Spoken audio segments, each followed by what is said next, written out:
হজম ক্ষমতা বাড়াতে অত্যন্ত সাহায্য করে আমলকি। পেটের সমস্যা মেটাতে উপকারী এই ফল।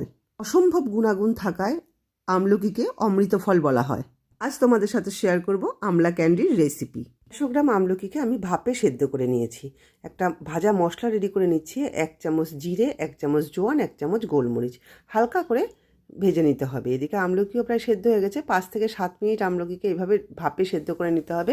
এদিকে মশলাটাও, যে মশলাটা আমি ভেজে নিয়েছি সেটা ঠান্ডা হয়ে গেছে। এর মধ্যে 2 চামচ বিট নুন, 1 চামচ আদার গুঁড়ো দিয়ে ভালো করে গুঁড়ো করে নিয়েছি। এবারে বীজ ছাড়িয়ে নিয়ে আমলকিগুলোকে একটা বাটির মধ্যে রেখে ভেজে রাখা মশলাটা বা গুঁড়ো করে রাখা মশলাটা এর আমলকির মধ্যে মেখে নিচ্ছি। আর এরপরে আমি আমলকিগুলোকে 1 ঘন্টার জন্য রেস্টে দেবো, যাতে সমস্ত মশলাগুলো আমলকির ভেতরে ঢুকে যায়। এরপরে আমি 1 ঘন্টা পরে একটা প্লেটের মধ্যে আমি আমলকিগুলোকে নিয়ে টানা 2 দিন রোদে রেখে দেবো। 2 দিন রাখার পরে যখন শুকিয়ে যাবে আমাদের আমলা ক্যান্ডি একদম রেডি।